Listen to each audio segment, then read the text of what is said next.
Real মাদ্রিদের home ground Santiago বার্নাব্যুতে অশ্রুসিক্ত বিদায় নিলেন ক্লাবের ইতিহাসের এক কিংবদন্তি টনি ক্রুস। শনিবার রাতে রিয়াল বেটিসের বিপক্ষে বার্নাব্যুতে তার শেষ ম্যাচে ক্লাব সতীর্থ এবং দর্শকরা ক্রুসকে স্মরণীয় বিদায় জানিয়েছেন। জার্মানি তারকা ফুটবলার টনি ক্রুস 2014 থেকে 15 মৌসুমে বায়ার্ন মিউনিক ছেড়ে যোগ দিয়েছিলেন রিয়াল মাদ্রিদে। Cristiano Ronaldo, Luka Modric, Karim Benzema, Toni ক্রুসদের নিয়ে দুর্দান্ত এক দল গঠন করে রিয়াল। পরবর্তী 10 বছরে 4টি চ্যাম্পিয়ন লিগ, 4টি লা লিগার শিরোপা সহ 21টি ট্রফি জিতে নিজেদের অন্য উচ্চতায় তুলে আনে রিয়াল। বিশেষ করে ফুটবলের সবচেয়ে মর্যাদাপূর্ণ ক্লাব ট্রফি চ্যাম্পিয়ন্স লিগ টানা 3টি সহ 4টি ট্রফি জিতে নিজেদের ধরা ছোঁয়ার বাইরে নিয়ে যায় স্প্যানিশ জায়ান্টরা।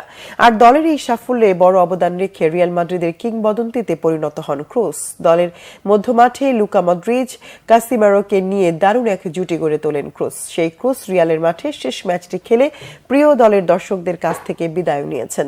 গত 21 মে ক্রুস ঘোষণা দেন ইউরো চ্যাম্পিয়নশিপে জার্মানির হয়ে খেলে সব ধরনের ফুটবল থেকে বিদায়ের। শনিবার রাতে রিয়াল বেটিসের বিপক্ষে বার্নাব্যুতে শেষ ম্যাচ খেলেছেন। প্রিয় দলের দর্শক এবং খেলোয়াড়রা বার্নাব্যুতে টনি ক্রুসকে গার্ড অফ অনার এবং শূন্যে ছুঁড়ে অভিবাদন জানিয়ে স্মরণীয় বিদায় দিয়েছেন। পুরো বার্নাব্যু প্রকম্পিত হচ্ছিল ক্রুস ক্রুস ধ্বনিতে। এমন ভালোবাসা দেখে মাঝ মাঠের স্পাইপার খ্যাত এই তারকা অশ্রুসিক্ত হয়েছেন। 1 জুন চ্যাম্পিয়ন্স লিগের ফাইনাল ম্যাচটি হবে রিয়ালের হয়ে তার শেষ ম্যাচ। ওয়েম্বলিতে শেষবারের মতো সেই ম্যাচটিতেও রিয়ালে জার্সিতে রাঙাতে চান ক্রুস।